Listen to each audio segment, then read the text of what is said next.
બોલો સદગુરુ મહારાજની જય. આજે ચૈત્ર નવરાત્રી ચાલુ થઈ છે.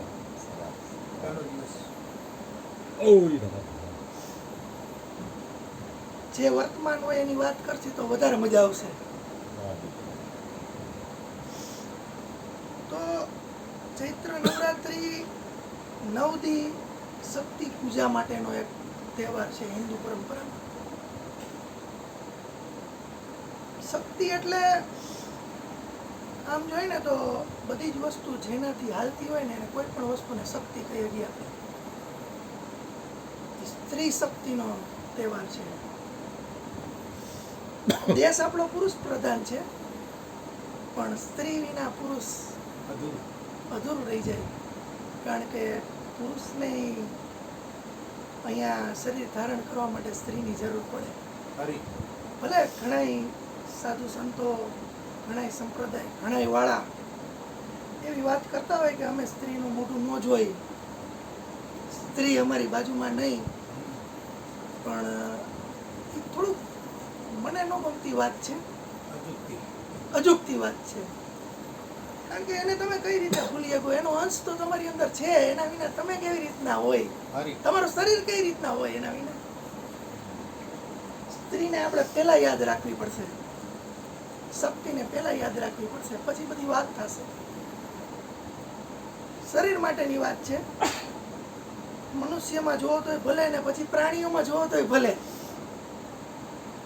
એ કરુણાની મૂર્તિ છે, એ પ્રેમની મૂર્તિ છે, એને સ્વાર્થ કાંઈ નથી. કોઈ પણ બકરી હોય એને એક બચ્ચું આવે, એને કઈ એમાંથી લઈ ન લેવું હોય, પણ એનો પ્રેમ કેવો હોય કે વાઘની આવી જાય ને તો પોતે મરવા તૈયાર થઈ જાય. આ પ્રેમની વાત છે આખી. એવી જ રીતના કોઈક માનો કે આપણે અત્યારે આપણી મનુષ્યમાં જોઈએ તો એક માં હોય એ એના બાળકને બચાવવા માટે થઈને પોતાની જાન અર્પણ કરી દે. એને કોઈ સ્વાર્થ ન હોય એની પ્રત્યે. છોરું કછોરું થાય પણ માવતર ન થાય. પ્રથમ તમારે જો કોઈ પણ વસ્તુની પૂજા કરવી હોય, માતાજીના ગુણગાન ગાવા હોય તો તમારે તમારી માથી શરૂઆત કરવી પડશે. એના વિના બધું નકામું રહેશે. તમે આ ડુંગરે હોય કોઈ માતાજી, ત્યાં જાઓ, ત્યાં ચૂંદડી ચડાવો, ત્યાં 5,000 10,000ની સાડી ચડાવો, અને તમારી માં હોય એને તમે જવાબ ન દેતા હોય તો આ બધું ધૂળ સમાન. આજથી ચાલુ થતા આ પવિત્ર તહેવારમાં માં શક્તિની પૂજા, ઉપાસના. અમુક જણા 9 દીના વ્રત લેશે, ફળાહાર કરશે, અને 9 દી પતે રામનવમી આવશે. તો આમાં આપણે બધી દેવી શક્તિની પૂજા કરશી. માં અંબા છે, દુર્ગા છે, સરસ્વતી, બહુચરાજી, દરેક શક્તિપીઠ, પાવાગઢની તમે ગણો કે પછી રામકૃષ્ણની જેને સાક્ષાત્કાર કરાવે કાલી ગણો તોય ભલે.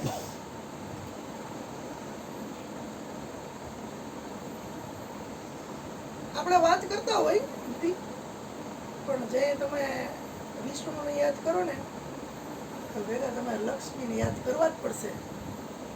લક્ષ્મી વિના વિષ્ણુ અધૂરા રહી જશે. તમે જે શિવને યાદ કરશો તે તમારે પાર્વતીને યાદ કરવા જ પડશે. આમ જોઈએ ને તો આપણે બધાએ આજે ઉપદેશ કર્યો તે બધાએ ચાંદલા કર્યા, અહીંયા બધાએ માથા ઉપર ચાંદલા કર્યા. એ ચાંદલા જ્યાં થાય ને ત્યાં આજ્ઞા ચક્ર આવે. એ આજ્ઞા ચક્ર તમારું જાગી જાય ને એટલે તમારું બધી ઇન્દ્રિયો પર કાબુ આવી જાય. તો એ આજ્ઞા ચક્રને તમારે જગાવવું હોય ને તો એના દેવને પૂજવા પડે. અને એના દેવ કોણ છે ખબર છે? અર્ધનારી. શિવ અને શક્તિનું અર્ધું અર્ધું સ્વરૂપ, અર્ધું અર્ધું રૂપ. કોઈ પણ માણસ જ્યાં લગીને એકલો હોય ને ત્યાં લગીને એકલો કહેવાય, પણ એની ભેગી સ્ત્રી જે ભળી જાય ને તે પૂર્ણ કહેવાય. એવા એક પુરુષને આપણે યાદ કરી તો પૂર્ણ પુરુષોત્તમ કૃષ્ણને યાદ કરવા પડે. આપણે ગુરુની વાત કરી તો આ જગતના બધાય ગુરુ એની ઉપર જગત ગુરુને યાદ કરવા પડે, કૃષ્ણને. તમે જે કૃષ્ણને યાદ કરો ને તે તમે કૃષ્ણની બધી લીલા, કૃષ્ણના આચાર વિચાર, એક જગ્યાએ રણછોડ અને એક જગ્યાએ કુરુક્ષેત્રની અંદર સીધો ઉપદેશ દેવા વાળા કૃષ્ણ, એક જગ્યાએ ગોપીના વસ્ત્રોને સંતાડી દેવા વાળા અને એક જગ્યાએ દ્રૌપદીના વસ્ત્ર રહ્યા ને એને પૂરવા વાળા. બે અલગ અલગ પાસા છે. આ રીતના જીવવું સામાન્ય કોઈનું કામ નથી. એક બાજુ કરુણાની મૂર્તિ, કરુણાનો સાગર, અને એક બાજુ નૃત્ય. કઈ રીતે આ બે સત્ય બને? શિવમાં તમે જોઈ શકશો એ નટરાજ રૂપ,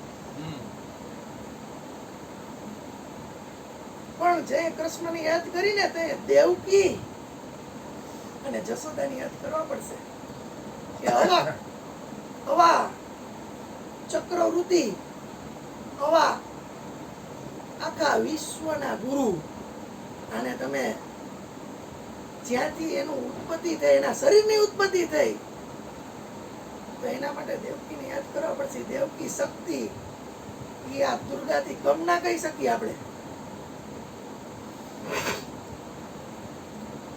તો આવી બધી આપણે વાત કરતા હોય છે તો આપણે શક્તિની વાત આવે, માતાજીની વાત આવે, તો આપણે જ્યોતિમાને કેમ ન યાદ કરી શકીએ?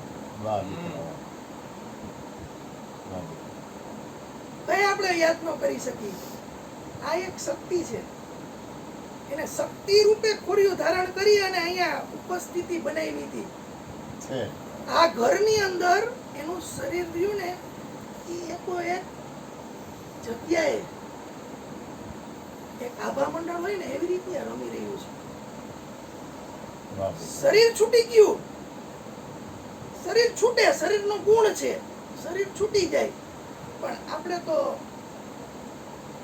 આત્મામાં માનવા વાળા છીએ, આપણે તો એકમાં માનવા વાળા છીએ, બધાયમાં એકને જોવા વાળા છીએ. અહીંયા વાત થાય છે ને જે જ્યોતિમાની, તે તમને જ્યોતિમાના દર્શન થશે, તમારી આંખમાંથી દેખાશે, બીજાની આંખમાંથી ઝલકશે. જો તમને અત્યારે આ વાત વીપડી ને એટલે એનું અહીંયા પ્રમાણ બોલે છે. નકર કોઈ જો શરીર વયું ગયું હોય, ખરેખર શરીરમાં જ બધી વસ્તુ હોય તો જે વાત પૂરી થઈ ગઈ, તો એની વાત ચાલુ કઈ રીતે થાય? પછી જે કાંઈ છે નહીં, જે કાંઈ છે જ નહીં, તો એની તમે વાત કઈ રીતે કરી શકો? વ્યાપક. તો આ વ્યાપકમાં છે એને જો તમે સમજતા હોય તો એ સ્પંદન તમને મહેસૂસ થવા જોઈએ. કારણ કે એનું આખું જીવન અહીંયા એને અર્પી દીધું છે. એને જે ખોર્યું લીધું હતું શક્તિનું, એ એને આમ જોઈને તો આખા જીવનની અંદર પોતા માટે એનું જીવન નહોતું. એને બીજા માટે જ જીવન વિતાવ્યું, પોતાના માટે નહીં, બીજા માટે જ. તમે જે એના નામનો અર્થ કાઢો ને, જ્યોતિ, જ્યોતિ એટલે પ્રકાશ.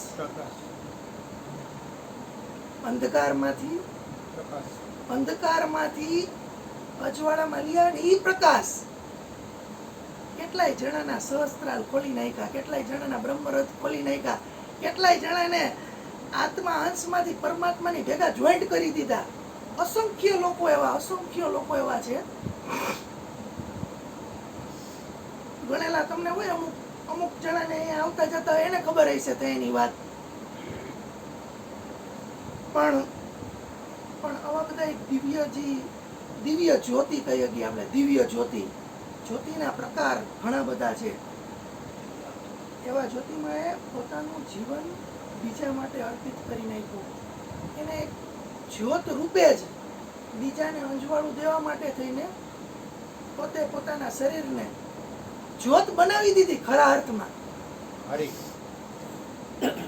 એનું જે જીવન હતું આમ જોઈએ તો 5 શીલના પાળનાર. બહુ અઘરી વાત છે, બહુ અઘરી વાત છે. 5 શીલના પાળનાર અને એક સુવાક્ય સૂત્ર જે સમજો ઈ ગુરુને માનો તો ગુરુનું માનો, ગુરુને માનો, તમે ગુરુ ધારણ કરો તો ગુરુનું માનો. ઈ સુવાક્ય, ઈ લીટી, એને સૂત્ર માનો તો સૂત્ર, એને ખરા અર્થમાં સાબિત કરીને બતાવ્યું છે. એનું આખું જીવન રહ્યું ને એની અંદર ખાલી શ્વાસ રહ્યા ને ઈ કદાચ તમે એમ કહી શકો કે સોહમ સોહમ થી શ્વાસ એને હાલતા હતા. એનું ધ્યાન એના કોઈ વિચારમાંથી નહોતું. એને ખરા અર્થમાં આજે કેમ ઘણા જણાએ ઉપદેશ લીધો અને એક મુદ્દો આવ્યો કે તન મન ધન આપી દો અને પછી એને એના શરીરને વાપરવાની ચેષ્ટા કરી તો પામી ન હોય ગયા. આને જે તન મન ધન આપવાની વાત કરી તેને હરજીવન બાપાને આપી દીધું, જેમ આપી દીધું. તો એ રીતે એને આપી દીધું ને તો એની અંદર રમવામાં બોલવામાં બધી જગ્યાએ હરજીવન બાપા હતા. હરજીવન બાપાના મનગમતા ભોજન હોય ને એને ખબર હતા, એ આવે એટલે એવું બધું બનાવે.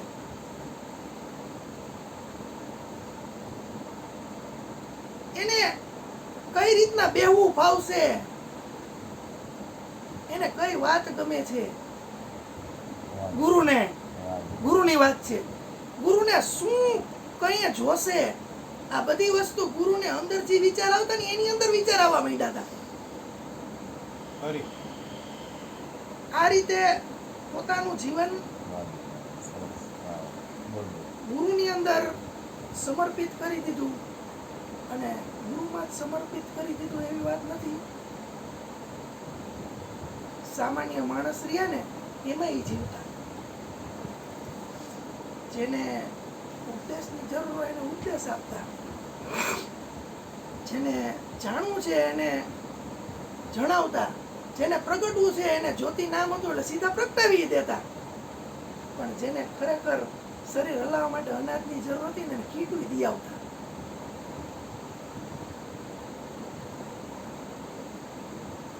ખોડિયારપરાની અંદર એવી ઘણી બધી હરિજન બીજી જ્ઞાતિની થોડોક પછાત વર્ગ હોય, જેને કહેવાય કે આ જીવનની જદોજદ હોય ને આપણી જે જિંદગી એની અંદર એને શરીરને ટકાવવા માટે બહુ સંઘર્ષ કરવો પડતો હોય, એવા લોકોને ખરેખર જે વસ્તુની જરૂર હતી એને પહોંચાડી. એટલે આપણે એ શક્તિને ખરેખર એમ કહીએ કે કરુણાની મૂર્તિ હતા. રહી વાત પ્રેમની, તો હું તો નાનો હતો ને તો અહીંયા આવતો ને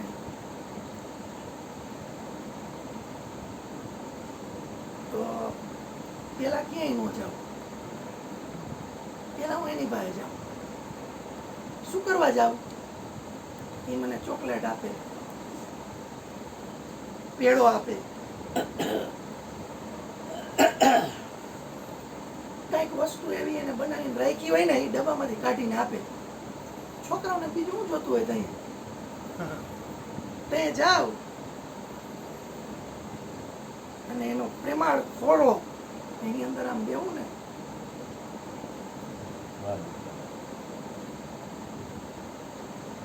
તો એક પરમ આનંદનો અનુભવ થતો.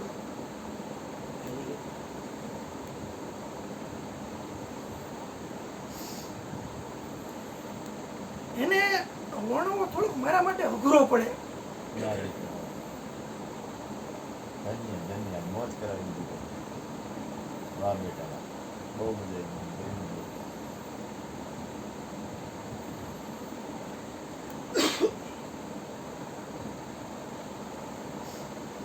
કાલીને કલ્યાણી રે માં જ્યાં જોઉં ત્યાં જોગ માયા તું કાલી ને કલ્યાણી રે માં, જ્યાં જોઉં ત્યાં જોગ માયા. અને ચાર ચાર યુગમાં જાણી રે માં, જ્યાં જોઉં ત્યાં જોગ માયા.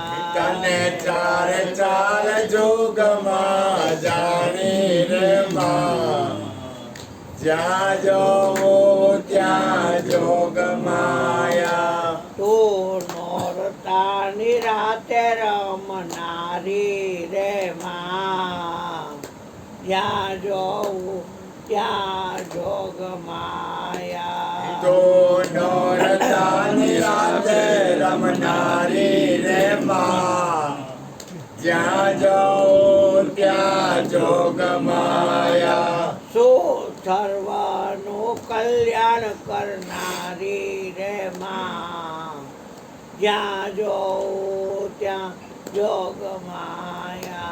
તો સર્વનું કલ્યાણ કરનારી રે માં, જ્યાં જાઉં ત્યાં જોગ માયા.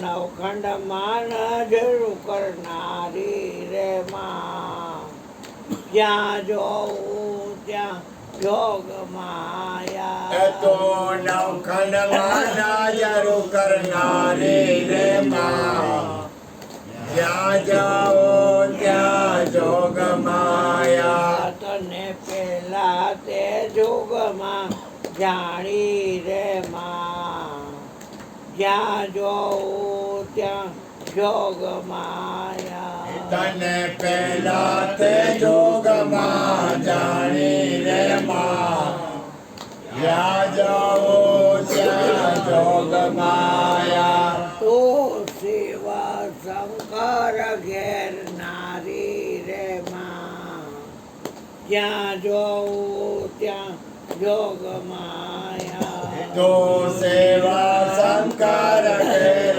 નારી રે માં, જ્યાં જાઉં ત્યાં જોગ માયા. તે ભસ્મા તે સુરને માર્યો રે માં, જ્યાં જોઉં ત્યાં જોગ માયા. કે બસમાં તે સુરને માર્યો રે માં, જ્યાં જાઉં ત્યાં જોગ માયા. તને બીજા તે જોગમાં જાણી રે માં, જ્યાં જોઉં ત્યાં જોગ માયા. તને બીજા તે જોગમાં જાણી રે માં, જ્યાં જાઉં ત્યાં જોગ માયા. તું રામચંદ્ર ઘેર પટરાણી રે માં, જ્યાં જોઉં ત્યાં જોગ માયા. તો રામચંદ્ર ઘેર પટરાણી રે માં, જ્યાં જાઉં ત્યાં જોગ માયા. તે રાજા રાવણને સહાયરો રે માં, જ્યાં જોઉં ત્યાં જોગ માયા. તે રાજા રાવણને સહાયો રે માં, જ્યાં જાઉં ત્યાં જોગ માયા.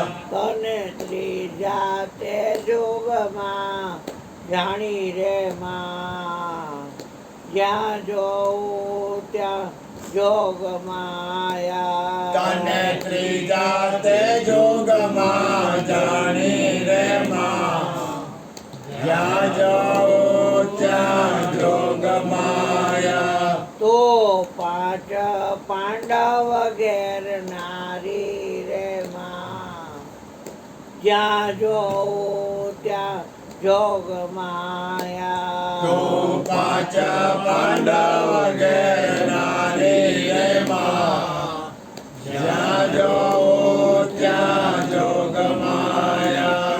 તે કૌરવ કુળ સંહાર્યું રે માં જ્યાં જોઉં ત્યાં જોગ માયા તે તો કૌરવ કુળ સંહાર્યું રે માં જ્યાં જવો ત્યાં જોગમાયા તને ચોથા તે જોગમાં જાણી રે માં જ્યાં જોઉં ત્યાં જોગ માયા તને જોતા તે જોગમાં જાણી રે માં જ્યાં જો ત્યાં જોગમાયા તો પાવાગઢની પટરાણી રે માં જ્યાં જોઉં ત્યાં જોગ માયા તો પાવા તે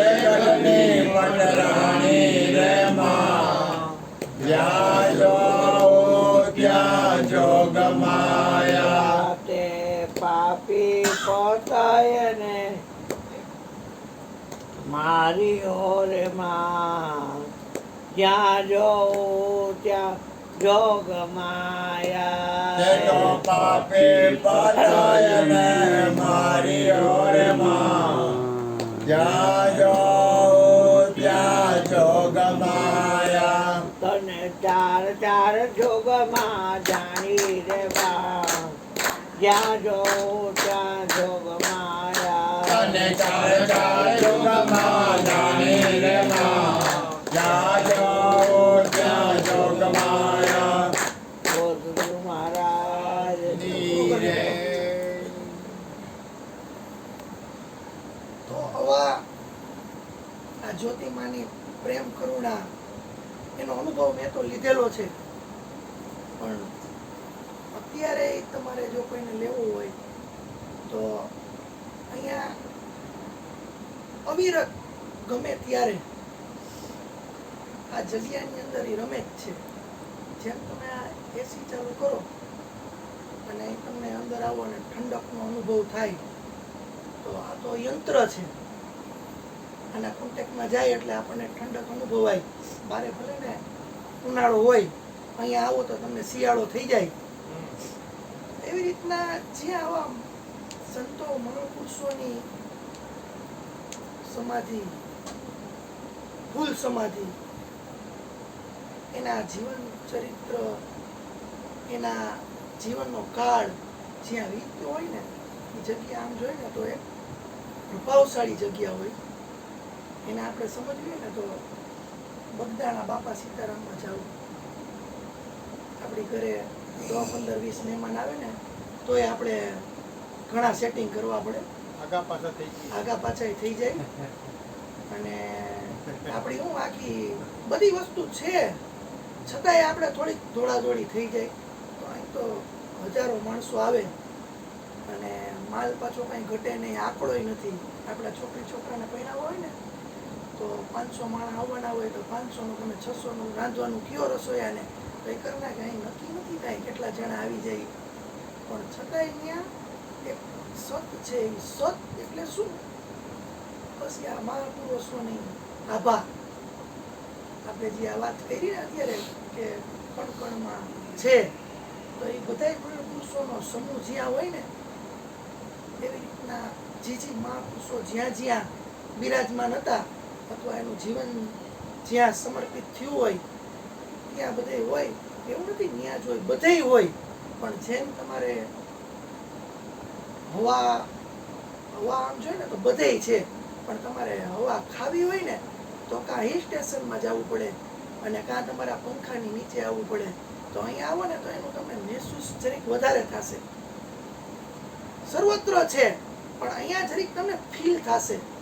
વાય થાય જાગેલાને બધેય થઈ જાય, જાગેલાને કાંઈ ક્યાંય ઓલું નથી.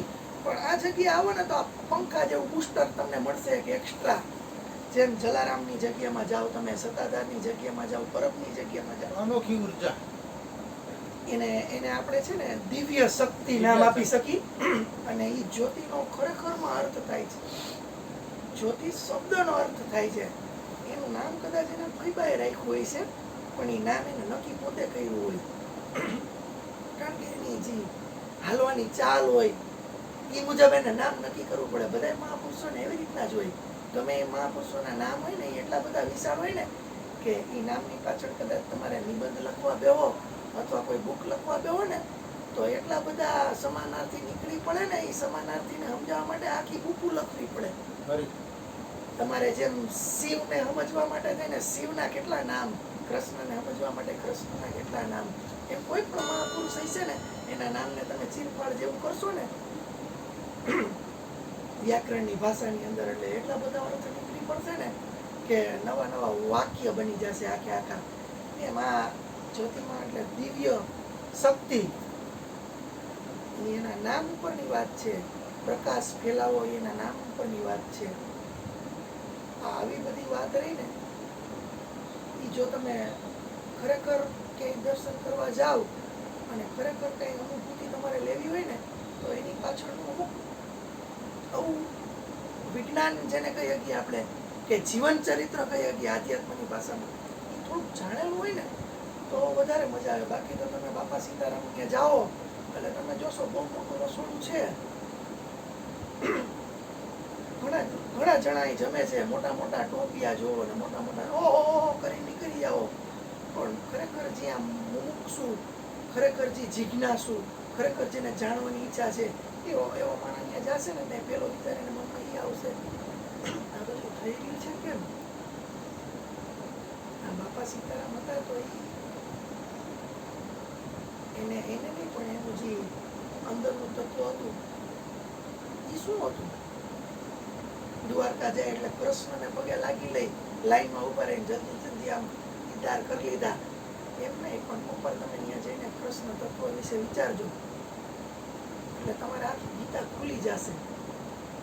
જોવી નહીં પડે આમ બુકની અંદર લખેલી છે ને જે એ નહીં જોવી પડે. મહાકાવ્યને નહીં વાંચવું પડે. એ સંસ્કૃતમાં લખેલું છે એનું ગુજરાતી કરીને તમારે સમજવું નહીં પડે. ગુજરાતીમાં અમુક શબ્દ નહીં સમજાય ને તો તમારે એની અંદર વળી પાછા મોટા મોટા નિબંધ જેવડા એના ખુલાસા કરીને સમજવું પડશે. એ બધી જગ્યાએ મેચ થઈ જાય. આમ જોયું તો જે માણસની પરિસ્થિતિ હોય ને એમાં મેચ થઈ જાય. જ્યારે કોઈ કાવ્ય, કોઈ ભજન કે કોઈ મહાપુરુષોનું જીવન આખું રચાણું હોય ને તો એની આજુબાજુના વાતાવરણ મુજબ રચાણું હોય. જ્યારે કોઈ કવિતા લખવા બેસે ને તો અહીં જંગલની અંદર બેઠો હોય ને તો અહીં વનરાયની કવિતા લખે ને આમ અંદર એટલે એની અંદર આખી પ્રકૃતિ રહી ને એ આમ નીતરે. આજુબાજુની પ્રકૃતિ જાણવા બોલતા થઈ જાય. પક્ષીઓ રહ્યા ને એના અવાજ, એની આખી વાતો એને સંભળાવા માંડે. એને સૂરજ રહ્યો ને એ બોલતો દેખાય ને, ચાંદોય બોલતો દેખાય ને, તારલા રહ્યા ને એ સાત ઋષિ નહીં પણ એ સાત ઋષિ બોલતા દેખાવા માંડે એને. તો એવી બધી કવિતાઓ હોય ને તમે જરીક વધારે પડતી ઊંડાણથી સમજો અને પછી તમે એવી પરિસ્થિતિની અંદર જે તમે એને વર્ણો ને તો કવિએ જે ભાવમાં કવિતાની અંદર બધી વસ્તુ ઉતારી છે ને એ ભાવ તમારે પ્રગટ થઈ જશે બધી બાજુ. એમાં મહાપુરુષોનું જીવન શું હતું એ ખરેખર તમે સમજશો. એક આ ગુરુમાએ એક વ્યક્તિને બહુ વધારે સ્પર્શ કરી દીધો હતો. રાજુભાઈ કરીને એક ભાઈ હતો. એને આખી આના જીવન ચરિત્રના એની યારે જે કઈ અનુભવ થયા હોય એવા બધા અનુભવ હોય ને એને લખી કાઢ્યા હતા ઘરે. અને એ લખી અને એ ભાઈ થપ્પા મારતો જતો હતો કાગળિયાના. એમાં અચાનક એને કોઈક એનો ભાઈબંધ રહ્યો ને એ પુસ્તક લખતો હતો. પુસ્તક લખે ને એવો હતો. એની પાસે એને આ બધા કાગળિયા રહ્યા ને ધીરે ધીરે કરીને ત્યાં મોકલાવ્યા અને એનું આખું જીવન ચરિત્ર એની એક એક વાતને ફાડીને વિસ્તૃતિકરણથી સમજાવી છે. સ્વધર્મ કરીને એની બુક એક બનાવી છે. એ જ્યોતિમાં શરીર જે નિર્માણ કર્યું ને એને બધાને આપી હતી. અને હજી કોઈની પાસે કોપી હોય ને તો તમે એની ઝેરોક્ષ કરાવી શકો. અત્યારે બધું સત્ય છે. મારી પાસે પડી છે. કોઈને જોતી હોય તો એની કરી દઈશ. તમે વાંચજો, જીવન ચરિત્ર એનું વાંચો, સમજાશે. કારણ કે મહાપુરુષ હોય ને એના ખરેખર જીવન ચરિત્ર રહ્યું ને એનું અવલોકન તમે કરશો ને તો તમે એની સ્થિતિએ પહોંચશો. અને એની સ્થિતિએ તમે પહોંચશો ને તો એ શું કહેવા માંગતા હતા, એનું જીવન બીજા માટે કેવી રીતના આધારિત હતું, એની અંદરના ભાવ શું હતા, એની ગતિ કઈ તરફની હતી, એ ક્યાં હતા, તમારે ત્યાં પહોંચવું હોય તો શું કરવું પડશે, આવી બધી ઘણી બધી વસ્તુના જવાબ તમને મળશે. પણ તમે ખાલી આમ લાઈનમાં ઊભા રહીને એમાં દ્વારકા હાલીને વયા જાઓ ને ત્યાં જઈને ફટાફટ આમ કૃષ્ણને પગે લાગી લ્યો અને આવા દ્વારકાધીશ, તો એમ તમને નહીં મળે. પણ તમારે દ્વારકાધીશ ને પામવા માટે થઈને પેલા દ્વારકાધીશની આંખની અંદર ઉતરી જવું પડશે. તમારે તમારા જીવનની અંદર કાંઈ ઉતારી નાખવા પડશે, એ સ્ટેજે પહોંચવું પડે. જો કે આ બધા તો મોટા મોટા રાજા હતા. કૃષ્ણની વાત રહી રાજા જેવી હોય, રામની વાત રાજા જેવી હોય, મહાવીરની વાત રાજા જેવી હોય. એ બધાને સમજવા તો થોડા અઘરા પડે, કારણ કે આપણે તો છે ને રાજા તો નથી, આપણે સામાન્ય વ્યક્તિ છીએ. આપણે નાની નાની વસ્તુને છોડી ન હકી લૌકિકની અંદર. અત્યારે એ લોકો તો એક ઝટકે રાજપાટને છોડી દેવા વાળા વ્યક્તિ હતા બધા. રામને એમ કીધું કે વયા જા વનવાસની અંદર, તો ફટ દઈને ને મૂકી દીધું રાજ્યને. એ લેવલનો માણસ હોય તો મૂકી શકે ને, આપણે આપણું ઘરે ન મૂકી શકીએ. 2-5 હજાર મૂકવા અઘરા પડે, 200-500 અઘરા પડે. હું તો કહું 20 રૂપિયા પડી જાય ને તો એ ચિંતા દૂર થઈ જાય.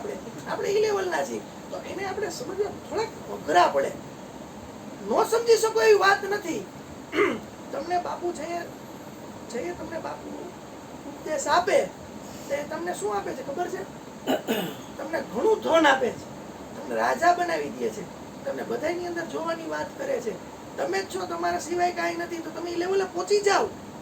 પણ થોડું આપણું જે આપણાપણું, હુંપણું જ્યાં લગીન છે ને ત્યાં લગીન તમે સ્ટેજે ન પહોંચો. કારણ કે હું આવે એટલે શરીરમાં તમારું બંધન થઈ જાય. હું રાજા હોય અત્યારે અને મારો એરિયો નક્કી કરેલો હોય ને, તો મારી હુકુમત નક્કી કરેલી થઈ જાય. જે હું એમ કહી દઉં ને કે હું રાજા નથી પણ આખા બ્રહ્માંડનો માલિક છું એમ કહી દઉં ને, પછી મારો એરિયો ક્યાંય ન આવે. પછી મારો ક્યાં એરિયો બધું મારું થઈ જાય. એટલે તો આ મહાપુરુષો બધા એરિયા મોટા મોટા, એનો સ્વભાવ પ્રેમ છે. તમારો પ્રેમ ક્યાં હોય? 2 માણા, 2 છોકરા અને બહુ તો તમારા મમ્મી પપ્પા ને ભાઈ બહેન તરફ હોય, બસ એટલા. પછી 50 માણાનો જ પ્રેમ હોય. એટલે શું થાય કે તમારું શરીર જે છૂટી જાય ને તે તમે મરતા નથી. તો ગુરુજીએ તમને સાબિત કરી દીધું. દેહ મરે છે, તું નથી મરતો, એ સાબિત કરી દીધું. પણ તમારી સ્મૃતિ રહી ને જી, તમારા છોકરાના છોકરા ને એના છોકરા, 3જી પેઢી લગીન હોય. 3જી પેઢી પછી કોઈને યાદ ન હોય કે આ ગોરધનભાઈ કોણ હતા. જ્યારે આ કૃષ્ણ મહાત્માની બધા રહ્યા ને, રામની બધા, એ બધા આટલા વર્ષ થયા છતાંય ઘરે ઘરે છે. શું કરવા છે? એનો પ્રેમ રહ્યો ને બધાની માથે હતો. એનો પરિવાર આખું જગત હતું, એનો પરિવાર આખું ભારત હતો, એનો પરિવાર જેટલા જણા આવે ને બધા હતા. એટલે એ મહાન પુરુષ રહ્યા ને, એ બધાયને પ્રેમ કરતા તો બધાયની અંદર એનો પ્રેમ નીકળો. જેવું આવો એવું ઉગે, એ તો સામાન્ય વાત છે ને. તો છતાંય તમને જો કૃષ્ણ, રામ, મહાવીર, બુદ્ધ આ કોઈ ન સમજાય ને, તો નાના નાના કેરેક્ટર પકડો, નાના નાના ગુરુ પકડો. અત્યારે નાના નાના વ્યક્તિત્વ પકડો. જ્યોતિમાં છે, હરજીવન બાપા છે, કબીર છે, દત્ત મહારાજ છે. એવા બધા તમે નાના નાના પકડો તો તમને, કારણ કે કબીર હતા આપણા જેવા. 25 માણા આવી જાય તો ખાવાનાનું સેટિંગ ન હોય. માંથી બાકી લે તો એની બાઈ ને બીજા પ્રલોભન ઓલા આપે. આવું બધું કરતા. જલારામ ને સમજો તમે, આ બધું અઘરું. મયુર બાપુ અત્યારે જીવિત છે પાછા. મયુર બાપુ ની બોડી અત્યારે છે. અને જાણો, કારણ કે જે કબીર હતા ને તે એની બાજુમાં રહેવાવાળા કબીર ને નહોતા સમજી ગયા. જય દેવીદાસ, અમર દેવીદાસ, સત્તાધારના મોહન, બાપા બગદાણા વાળા, આ બધા હતા ને. આપણે તો આપણી સંસ્કૃતિના મેઇન ને ગણો તો ગુરુ ગોરખનાથ હતા. તે કોઈ સમજી નહોતા ગયા એને. આદિ ગુરુ શંકરાચાર્ય, અદ્વૈત વેદાંત સમજાવવા વાળા, એકની વાત કરવા વાળા, કોણ સમજી ગયા? તે કોઈ ભેગા નહોતા. હું તો એમ કહું કે ઈસા મસીહ રહ્યા ને એની ભેગા કોઈ નહોતા. એને ચડાવી દીધા સૂડીએ. એક માણસના વિરોધ થયા તે સમજી ન શક્યા કોઈ તો તમે સમજવું હોય તો ત્યાં નાનામાંથી તમારી બાજુમાં એને સમજી લ્યો. તમે એ ગતિમાં પહોંચી જશો. કારણ કે આ બધી નદીઓ છે, આ બધી નદીઓ રહી ને એનો રૂખ છે સમુદ્ર તરફ. ગંગા ગમે ત્યાંથી નીકળે. ગંગાનું ઉદ્ગમ બિંદુ હોય ને જી, એને ગૌમુખ ગંગા કહેવાય. એ નીકળે વાથી વચમાં બધાય નાય, બધાય પાપ એને દીએ, ડૂબકી મારીને પાપ ન્યા દી આવીને પુણ્યસારી થઈ જાય આખે આખા. તો આ બધી ગંગાઓ છે અને એ ગંગા પહોંચે ક્યાં? સમુદ્ર તરફ. તો જેટલા ધર્મ વાળા સંપ્રદાય, સંતો, મહાપુરુષો, ઓલિયા, ફકીર, પીર, પેગમ્બર ગમે એ તમે ધારી લો ને, બધા એક એક નદીઓ છે અને એ બધાની ગતિ સમુદ્ર તરફ છે. સમુદ્ર એટલે પરમાત્મા. અને પરમાત્મા રહ્યા ને ત્યાં તમને પહોંચાડ્યા વિના નહીં મૂકે. બેહી જાઓ તમે, તમારી નૌકા રહી ને આ હોડી એને એમાં તરતી મૂકી દો અને વહેતું પાણી હલેસા મારવાની જરૂર નથી કાંઈ. પહોંચાડી દેશે તમને ત્યાં. એવી મોજ આવી જાય છે કાં? થોડોક વિશ્વાસ, શ્રદ્ધા હોવી જરૂરી છે. અને અત્યારનો સમય એવો છે બધાય માથે પાછો વિશ્વાસ ને શ્રદ્ધા ના કરતા. હું તમને સદગુરુના બાળ, મહાન પુરુષો, વ્યક્તિત્વ જેના નિખરેલા હતા એનો અનુભવ તમને હોય એની વાત છે. બાકી સામાન્યમાં બધાનો વિશ્વાસ જો તમે કરવા માંડશો ને તો અત્યારનો યુગ એવો નથી. એ તમને શું કરશે ખબર છે? તમારી ભોળપણ, તમારું જે અદ્વૈત વેદાંત છે ને જે બધાયમાં એકને જો એનો લાભ લેશે. અને ખરેખર એ પાછી પરીક્ષાઓ છે બધી. પણ અત્યારે આપણો સમય એવો ન હોય તો એ બધી પરીક્ષા દેવાની જરૂર નહીં. તમારી પાસે 25,000 રૂપિયા કોઈક માંગવા આવે, 25,000 નો રોલ કરવા આવે ને તો તમને મગજની અંદર 25,000 થી કાંઈ પાણી હલે એમ ન હોય ને તો કેવું હલે ભાઈ? રોલ કરે, બીજી વાર માંગવા નહીં આવે, ત્યાં વાત પૂરી થઈ જશે. પણ જો તમારે એનાથી જો બ્રહ્માંડ હલી જતું હોય આખું તમારું, આ તમારા 99 ખંડ હલી જતા હોય જો, તો તમે એ બધા વ્યવહાર નો રહેવા દેજો. કારણ કે એ તમારી શાંતિમાં ભંગ કરશે. શાંતિમાં ભંગ થશે ને પરમાત્મા તરફની તમારી ગતિ અટકી જશે. શાંતિ નહીં હોય ને ત્યાં લગીને તમને કોઈ જાતનો આનંદ નહીં આવે, કોઈ જાતનો આનંદ નહીં આવે. શાંતિ બહુ જરૂરી આધ્યાત્મ માર્ગની અંદર અને જિંદગી જીવવાની અંદર બહુ જરૂરી વસ્તુ છે. તો બહુ લાંબી વાત નહીં કરું કારણ કે બાપુએ કીધું, પણ અંદર કદાચ એને વિચાર આવ્યો કે હવે બસ અહીંયા અડી ગયો. કારણ કે હવે ધ્યાનની ઉપર છે અને વિચારના દ્રષ્ટા થઈ ગયા. એટલે શું છે કે પોતાના કઈ વિચાર નથી થયા, બીજાના વિચાર અહીંયા મંડે છે થાવા. આવું ખાલી પડ્યું તો એવા બધા વિચાર થઈ જાય. આજે જ એક બનાવ બન્યો, અહીં બેઠો વાહે આ બાપુ કે આગળ વયા જાઓ, તમે આચાર્ય છો.